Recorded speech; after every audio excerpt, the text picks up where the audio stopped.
20 miles outside Ukistaval, Chernaya, civilians and the army are engaged in civil war, with several members of the uncanny X-Men caught in the middle. I know what you're thinking. If you really want to help people, you can't just sit back and do nothing. There is too much evil in the world, too much anger and hatred. You have to challenge it. But that's not enough. You can't end war by taking away guns. You can't just stop people from hating. If you want to fix the world, you need to show that there's a better way. Kitty Pryde declares. Ha! An adorable sentiment from an adorable child. The uber-mutant called Apocalypse scoffs from where he is chained to a large X. Excuse me? Kitty asks, chained to a chair herself. Apocalypse tells her that he meant no offense, but that her worldview belies a naivete so often found in her kind. But he did not mean to interrupt her meaningless diatribe. No, I'm always excited to hear the thoughts of a genocidal maniac. Please go on, Kitty retorts. X-Man walks towards Apocalypse, Kitty, and the captive Senator Ashton Allen, and tells Kitty that there is no reason for any unpleasantries, that they are all friends when they are in this room. X-Man then asks Apocalypse to tell him what he would do if he was trying to save the world. You disrespect me enough to hold me captive, yet you expect me to believe you would truly value my counsel. Apocalypse replies, I do, X-Man tells him. Very well, X-Man. If you actually want to be a ruler of Earth, worthy of the Council of Apocalypse, there is a simple first step. Apocalypse responds, You fancy yourself a god of sorts, as do I. Yet you let false prophets lead the masses down the paths of their false idols. Apocalypse explains. Fascinating, X-Man replies. Yeah, really helpful. Kitty mutters. Apocalypse tells X-Man that if he wants to save Earth, he must cleanse it of its delusions of holiness.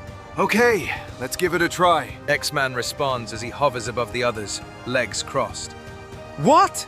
Kitty shouts. Suddenly, holy buildings begin to vanish around the world. Vatican City, in Mecca, Saudi Arabia, and in Tiruvananthapuram, India.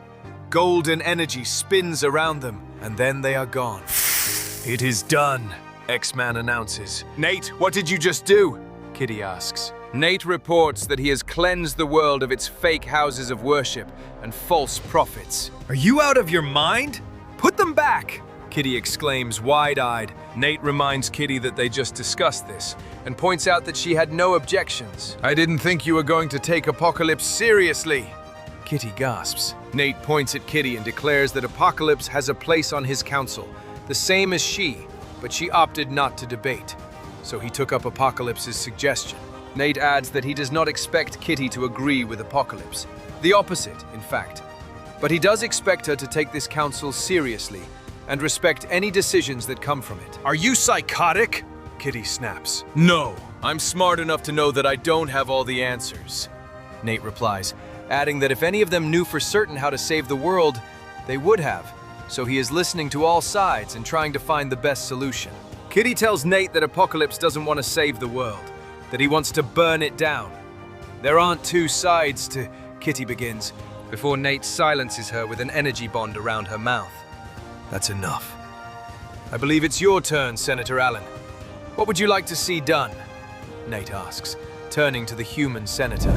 Meanwhile, at the Xavier Institute for Mutant Education and Outreach, in his lab, Hank McCoy the Beast is examining something on a monitor, while the unconscious X-Men students Oya and Anole are in beds nearby.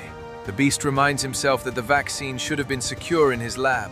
He set up every security protocol. Note: review security protocols and upgrade where necessary. The Beast mutters as he continues to observe the monitors. He instructs the computer to bring up camera 3 and to replay any and all instances of anyone accessing the refrigeration unit, excluding all instances of himself. The computer then plays an image of a hooded figure standing in front of the refrigeration unit where the vaccine was being stored. I have you, you little thief. Beast remarks, while wondering who they are. He instructs the computer to run a comparison scan against the database, using height, weight, build, posture, and movements to give him a list of potential matches.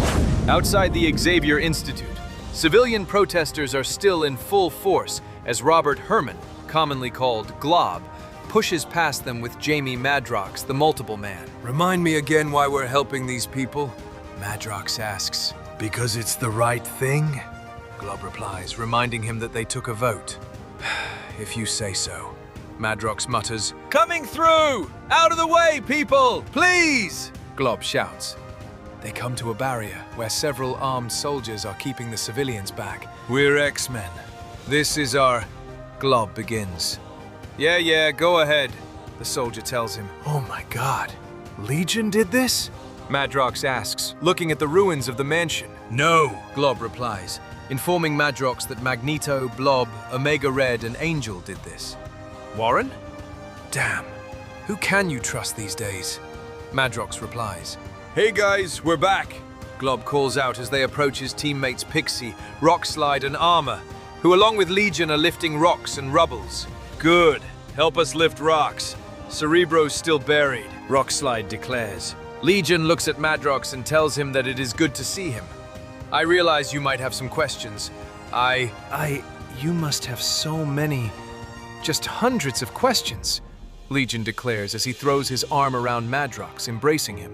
You kidnapped me, chained me up, Madrox reminds Legion, who assures Madrox that he only needed Madrox's help to save the world. I'm sure you understand. No, Madrox replies, before pushing Legion away and telling him not to touch him. He adds that he is only doing this for the kids, for the X-Men. But you stay the hell away from me. Understood? Madrox tells Legion, before Rockslide pulls open the door to Cerebro and announces that Cerebro is open. We doing this or what? He asks. Legion, Madrox, Armor, Glob, and Rockslide walk along the platform towards Cerebro, while Pixie hovers above them. Ah, perfect.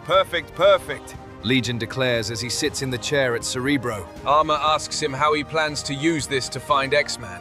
If he didn't show up on Cerebro for the other X-Men, Legion explains that X-Man is an Omega-level mutant who knows how to hide himself well, that he operates at a different frequency, so it will just take a few modifications. You sure you trust this guy?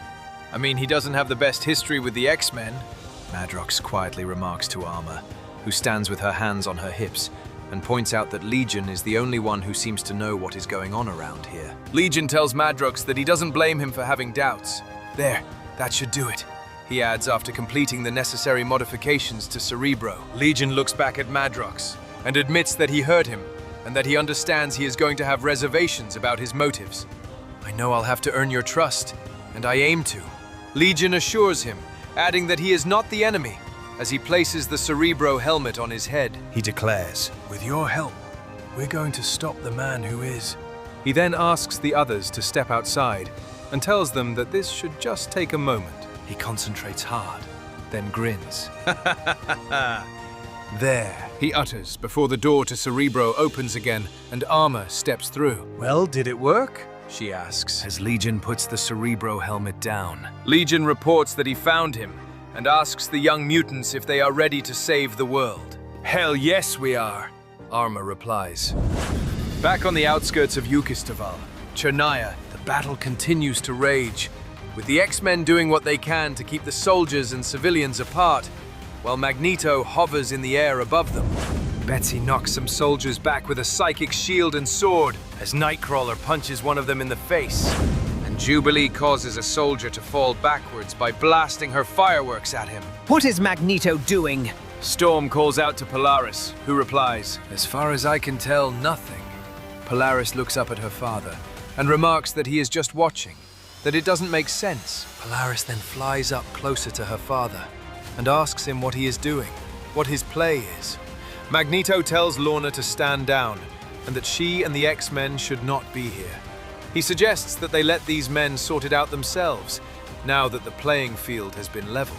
They're going to kill each other, Lorna exclaims. Magneto asks Lorna what she would have him do. Give them back their instruments of death? Polaris frowns and asks her father where X-Man is, the man he holds in such high regard that he deemed it necessary to build a tacky tribute to. Where do we find him? Polaris exclaims as she uses her power to levitate the massive monument that looks like X-Man, created from the weapons of the soldiers, into the air. Magneto's eyes glow as he tells Polaris to put the tribute back. to put it back and take her X-Men and leave this place. This is as X-Man has commanded it. And though I do not wish to, I will fight you to preserve his wish. Magneto warns Polaris. Fine. Polaris snarls, gritting her teeth, energy oozing out her eyes, who responds by crushing the monument of X-Man within her magnetic field. Oops, Lorna jokes. Magneto just narrows his eyes. Back on the ground, Storm uses a gust of wind to knock back several soldiers, while Cannonball and Psylocke stand nearby. Elizabeth, are you sure about this? Storm asks. No, but we need to try. Betsy replies. Storm agrees and tells Sam that he is up.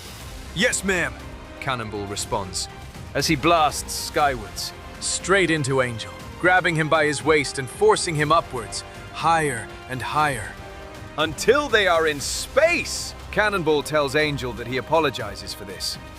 But you're not yourself, and we need you back on the side of the angels, so to speak, Cannonball remarks, telling Angel to forgive him if he doesn't talk much, but the air is terribly thin up here. Cannonball comes to a stop, and Angel gasps for air. At that moment, Magneto fires a powerful blast of energy at Storm and Polaris. They respond in kind. Several sonic booms can be heard, and moments later, Angel crashes back to the ground. He looks up from the crater which was created upon impact and finds Betsy standing over him. "Hello, Warren," Betsy remarks. Warren Worthington climbs out of the crater, and Betsy tells him to come back to them. I don't know what's happened to you, but I know you, and this isn't you. She tells him. Warren tells Betsy that she is wrong, that this is the perfect distillation of his true self, that X-Man has shown him the way, cleared away all the noise to reveal only his pure being. Betsy tells Warren to look around him, pointing out that this is chaos. People are dying, and this isn't a way to remake the world. Birth, rebirth is pain, Betsy. But it will be fleeting, and when we are done, what's left will be worth it, Angel explains. Warren then tells Betsy that it isn't too late for her, that they would have her by their side, the two of them together again. It would be beautiful.